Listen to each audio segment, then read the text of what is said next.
My name is Isabella. I'm 32 years old, and I've spent years building a life I can be proud of as a surgeon.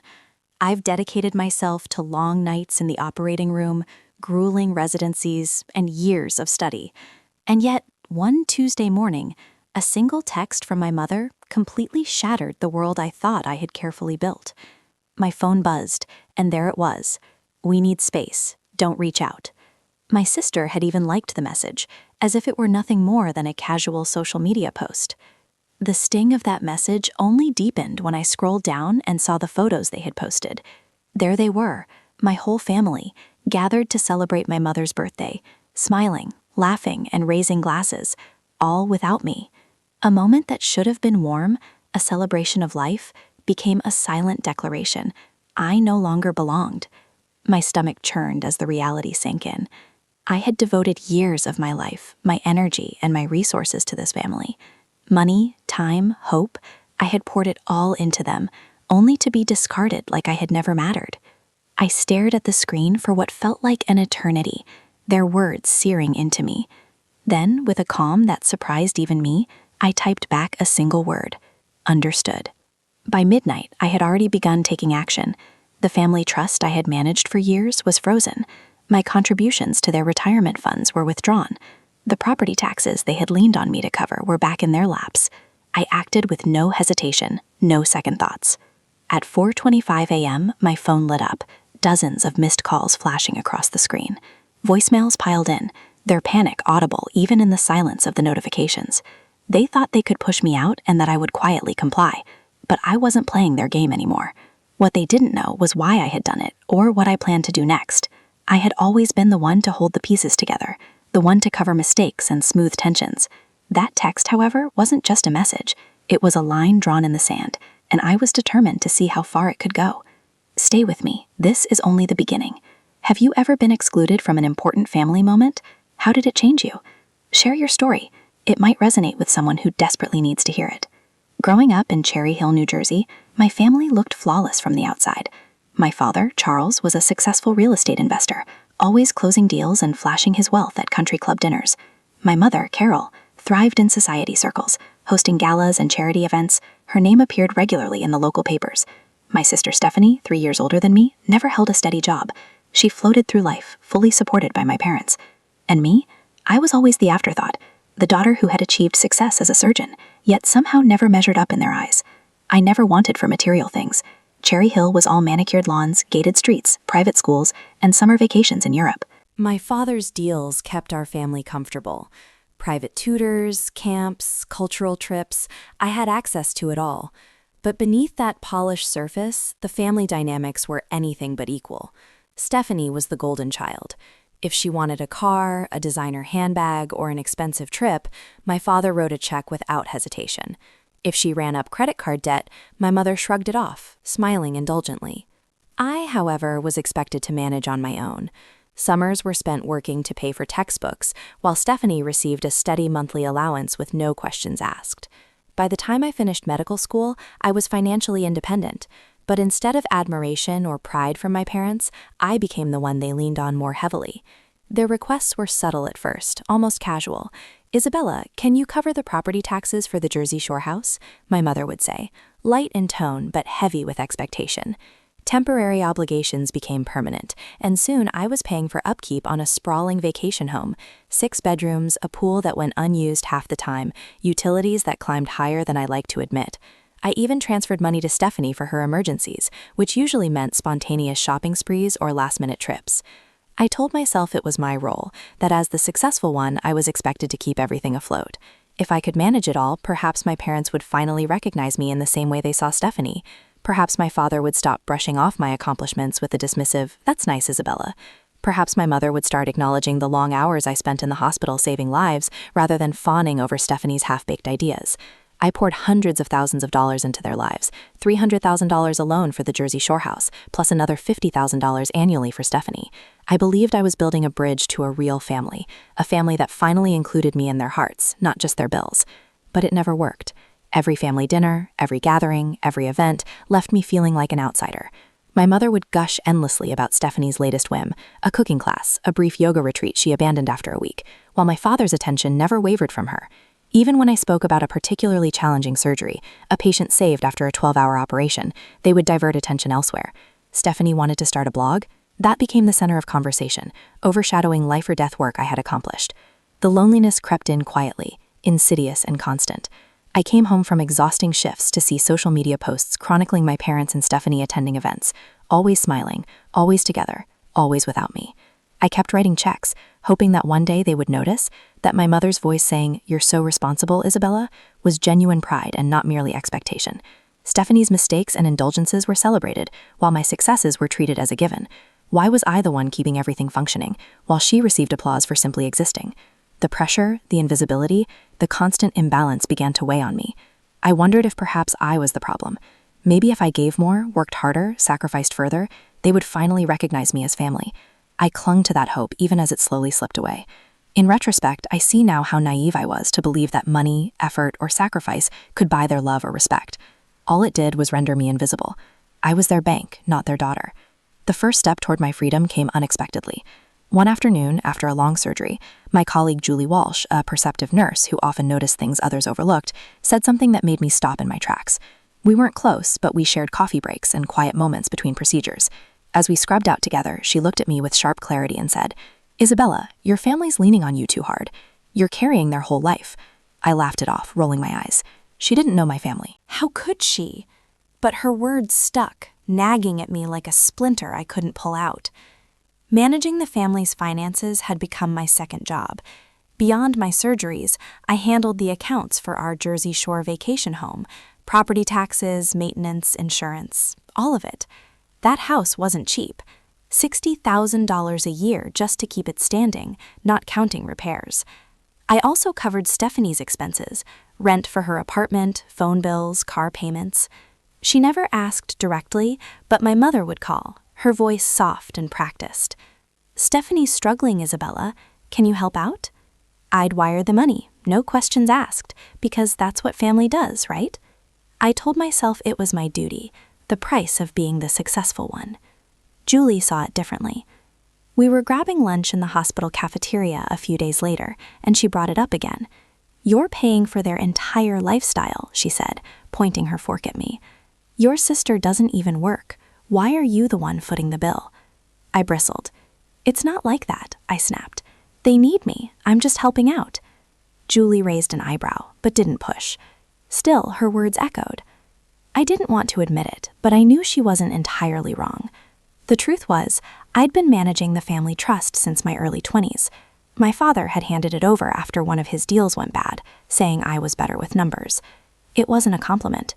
It was a burden. I balanced the books, paid the bills, and made sure everyone stayed comfortable. Meanwhile, Stephanie floated through life. No job, no responsibilities.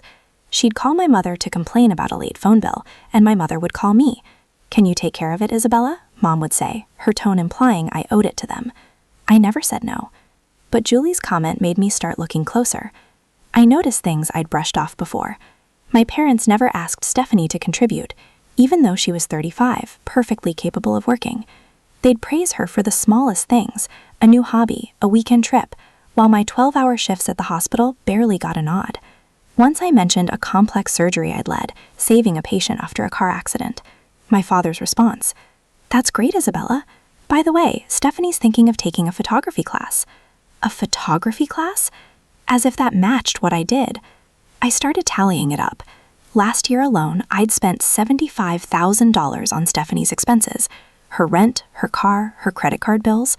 The Jersey Shore house was another $60,000, plus $20,000 for my parents' utility bills and club memberships. I wasn't just helping, I was bankrolling their entire world. And what did I get? A pat on the head if I was lucky. More often, it was silence or a quick change of subject. I tried to push Julie's words away. It's family, I told myself. They'd do the same for me. But would they? I remembered a time when I needed help. My car broke down during residency and I was strapped for cash. I asked my father for a loan, just a few thousand. He hesitated, said he'd check his accounts. Stephanie got a new car that same month, no questions asked. The memory stung, but I'd buried it, told myself it didn't matter. Julie didn't let up. During a late shift, she caught me in the break room, exhausted after a 10-hour surgery. "Isabella, you're killing yourself for them," she said. "They're not even grateful." I wanted to argue, to defend my family, but I couldn't. Deep down, I knew she was right.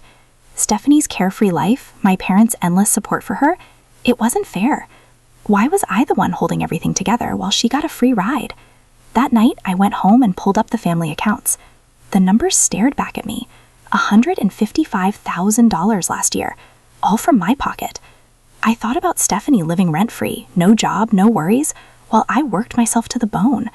I thought about my parents, always ready to praise her, but never me. For the first time, I let myself feel the weight of it, the unfairness, the resentment. I wasn't ready to act. Not yet, but Julie's words had cracked something open. I couldn't unsee it. Tensions exploded during a family dinner last summer. It was one of those rare evenings when I wasn't on call at the hospital. So I drove to my parents' house in Cherry Hill, expecting a chance to connect. Instead, I walked into a storm. My father had just bought a new Mercedes, $45,000, fully loaded, parked in the driveway like a trophy. My mother was showing off blueprints for a home renovation, a $70,000 project to redo the kitchen and add a sunroom. They'd been spending like money grew on trees, but I knew better. Their accounts were stretched thin, and I'd been quietly covering the gaps. Dinner started civilly enough. We sat around the mahogany table, my mother's favorite crystal wine glasses gleaming under the chandelier. Stephanie was there, scrolling on her phone, barely engaged. Then my father cleared his throat. "Isabella, we need to talk about the house," he said, his tone serious. "The renovation's going to cost more than we thought. Can you chip in another $20,000? I froze, fork halfway to my mouth. $20,000 on top of the $60,000 I already paid yearly for the Jersey Shore house, not to mention their other expenses? Before I could respond, my mother chimed in. "It's for the family, Isabella. You're doing so well at the hospital." I took a deep breath, trying to stay calm. "Dad, Mom, I'm already covering a lot," I said. "The vacation home, Stephanie's bills, your club memberships. I can't keep adding more." My father's face hardened. "We're not asking for much," he said. "You're a surgeon. You can afford it." Stephanie looked up from her phone, smirking. "Yeah, Isabella, it's just $20,000. What's the big deal?" That's when Stephanie dropped her bombshell. "Speaking of money," she said, leaning forward, "I've got this amazing idea for a boutique, high-end fashion, exclusive brands. I need you to invest, say, $50,000 to start." I stared at her, stunned. A boutique. Stephanie, who'd now held a job longer than 6 months, who'd flunked out of a business course in college, thought she could run a store. "Stephanie, that's a huge risk," I said, choosing my words carefully. "You don't have any experience in retail. It's not a good idea." Her face flushed. "You don't believe in me," she snapped. "I've been researching this for weeks. I know what I'm doing." I shook my head. "It's not about belief. It's about numbers. Most boutiques fail in the first year. I can't throw $50,000 at something with no plan." Stephanie crossed her arms, glaring. "You're so selfish, Isabella. You just want to control everything." That's when my parents jumped in. My mother's voice was sharp. "Isabella, why can't you support your sister? She's trying to build something." My father nodded. "Stephanie's got vision. You're too focused on your job to see it." I felt my chest tighten. "My job pays for this family," I said, my voice rising. "I'm not a bank. I can't fund every whim." My father slammed his hand on the table. "Don't talk to us like that," he said. "Stephanie's trying to make something of herself. You could learn from her." I was floored. Learn from her? Stephanie, who lived rent-free, who'd never paid a bill on time, was their shining star? I'd spent years keeping their finances afloat, hundreds of thousands of dollars, countless hours balancing their accounts. Yet here they were defending her half-baked idea while dismissing me? "I'm not funding the boutique," I said firmly. "It's too risky, and Stephanie's not ready." My mother gasped. "How dare you talk about your sister like that?" she said. "You've always been jealous of her." Jealous? The word hit like a slap. I'd been the one grinding through medical school, working 80-hour weeks while Stephanie partied and spent my money. But in their eyes, I was the problem. Stephanie smirked again, leaning back in her chair. "You're just mad because I'm creative," she said. "Not everyone wants to be a boring doctor." I clenched my fists, trying to keep my composure. "I'm not boring," I said. "I'm realistic. Someone has to be." The rest of the dinner was a blur.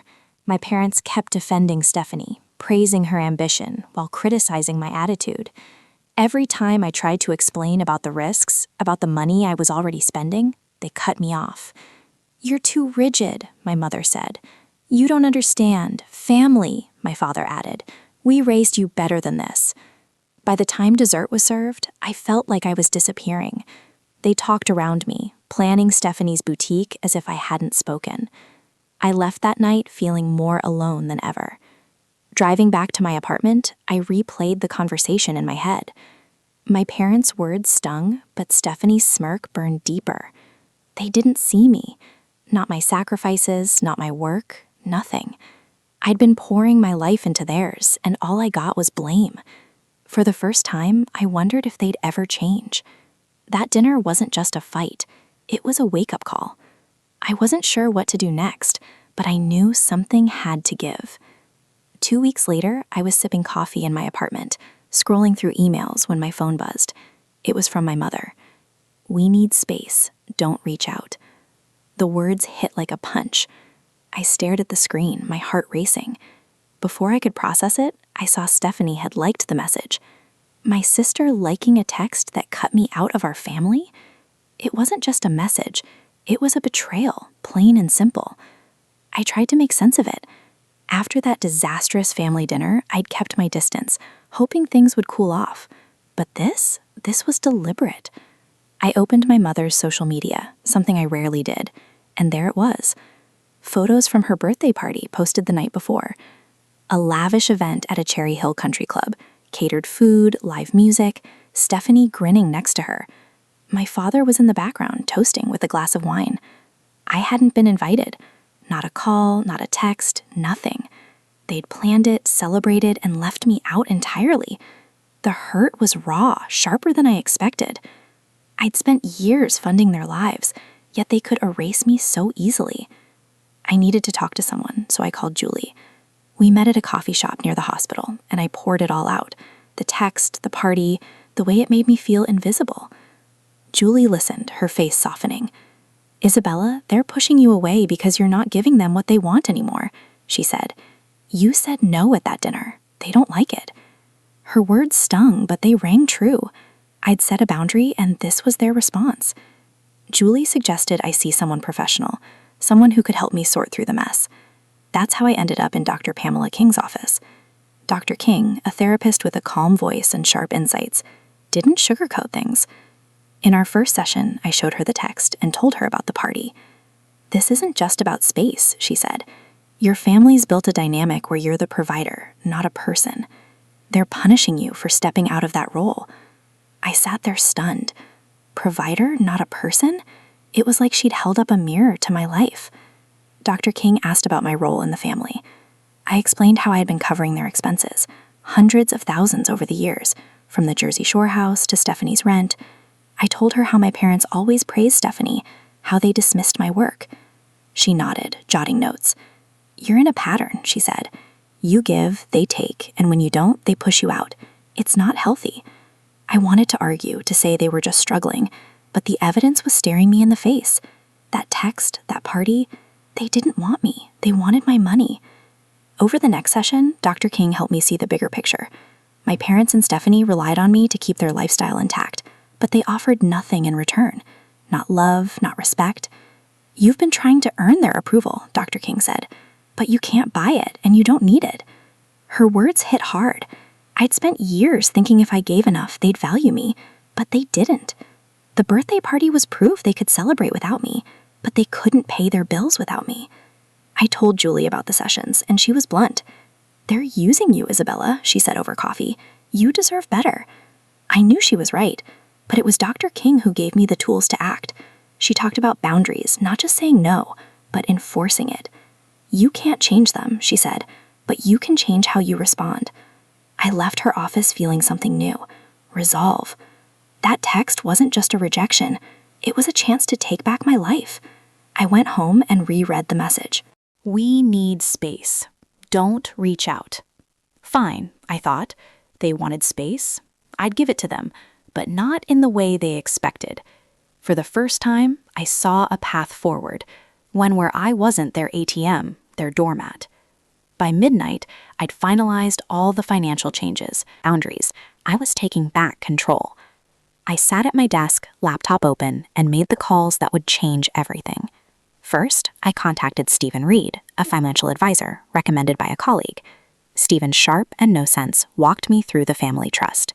"You've been funding it alone for years," he said, reviewing the accounts. It's time to protect yourself. On his advice, I froze the trust, locking access to the funds. I transferred its management to a professional firm, ensuring no one could touch it without oversight. It wasn't easy. Those accounts held over $1 million, most of it my contributions, but it was necessary. Next, I tackled the Jersey Shore house. I'd been paying $60,000 a year for its upkeep, but I was done. I called Gray, a lawyer specializing in real estate.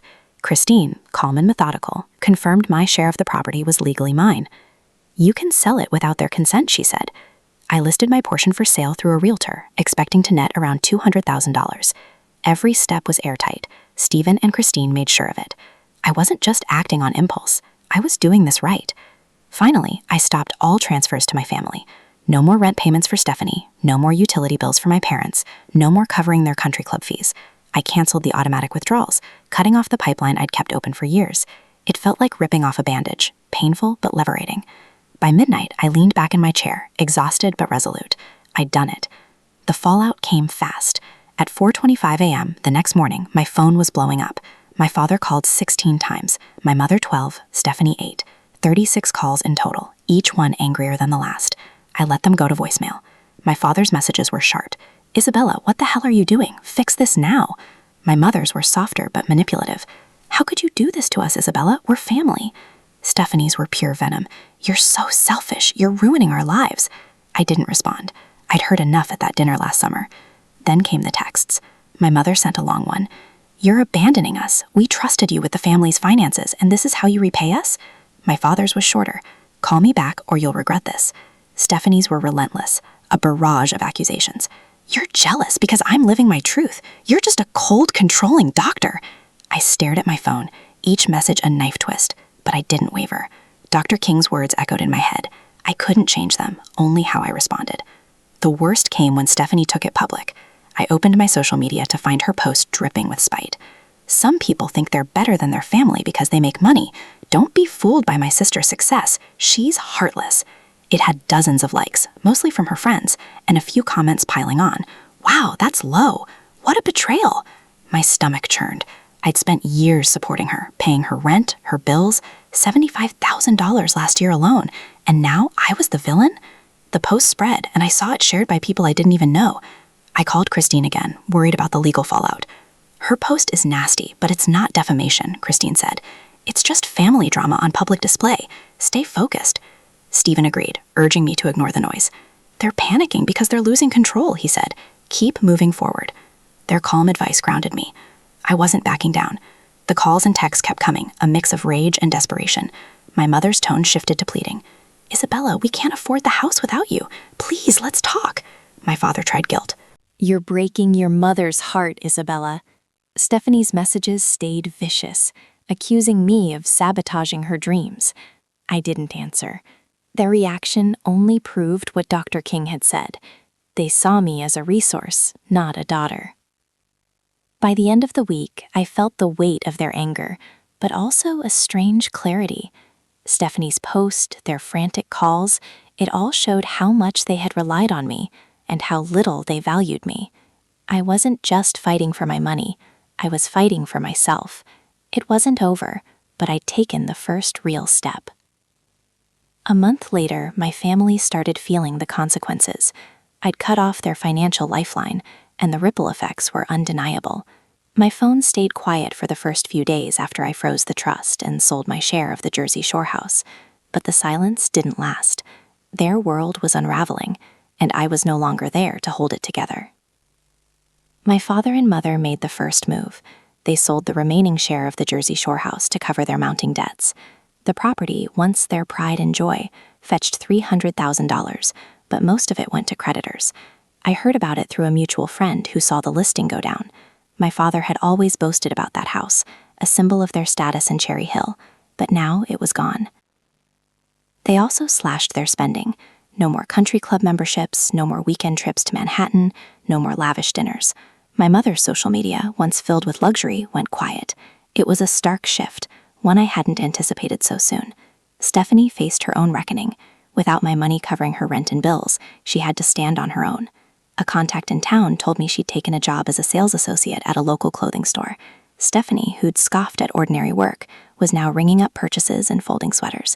It wasn't glamorous, but it was a start. For the first time in years, she wasn't leaning on my parents or me. I felt a flicker of respect for her effort, but it didn't erase the hurt of her betrayal. The messages started a week after the sale.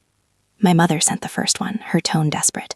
"Isabella, we're struggling. Can we talk? We need your help." I read it, my heart heavy, but I didn't reply. My father's message came next, sharper.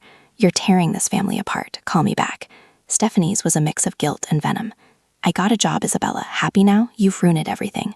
I stared at their words, each one trying to pull me back into their orbit, but I'd made my choice.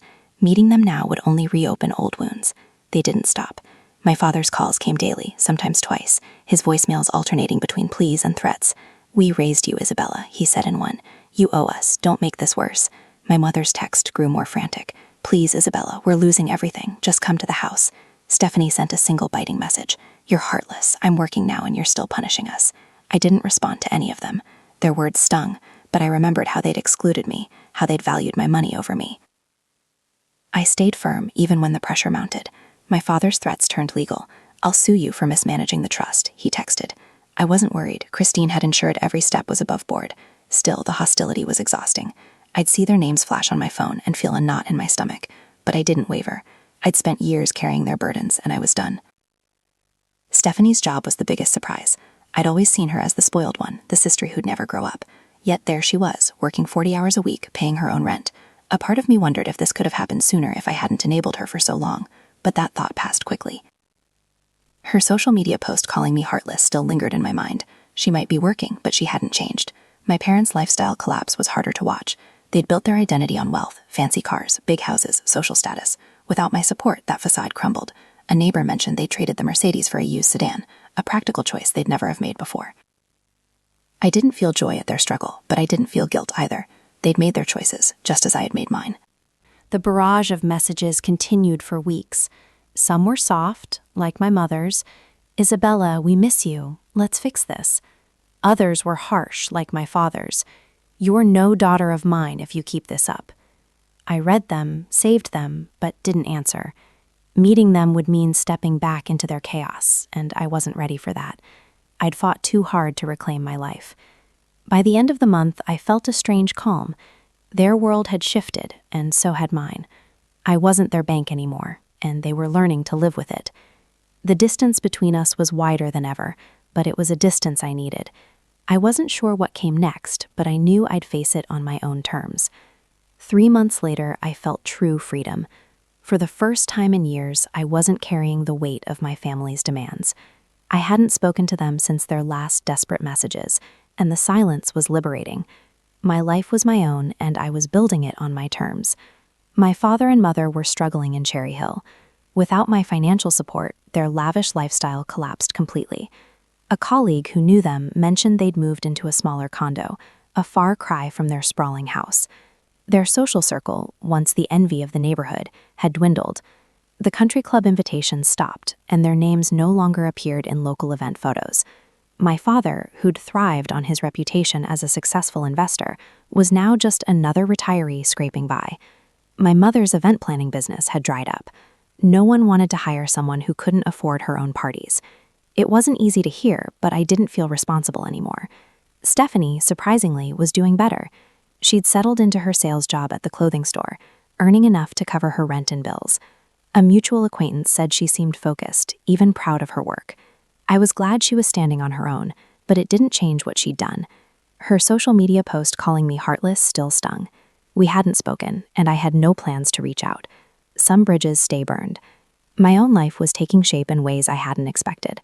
At the hospital, I threw myself into my work as a surgeon. I took on new research projects, mentored younger doctors, and even started teaching a class at the medical school. Outside of work, I built a routine that was mine alone. Morning runs, quiet dinners with friends, weekends exploring new hobbies. I wasn't lonely. I was whole. The money I'd once poured into my family now went to my own future.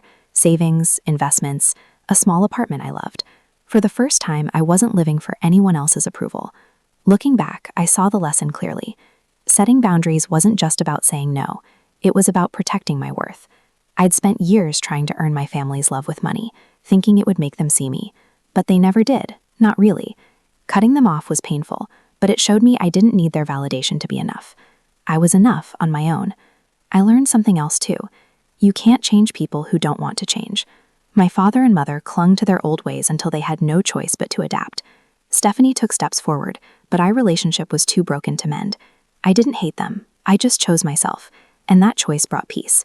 If you've ever had to set boundaries with family, you know how hard it is. It's a fight to put yourself first, especially when guilt pulls you back. But it's worth it. I'd love to hear your stories. How did you set boundaries? What did you learn? Share them with me. Your experience might help someone else find their own freedom.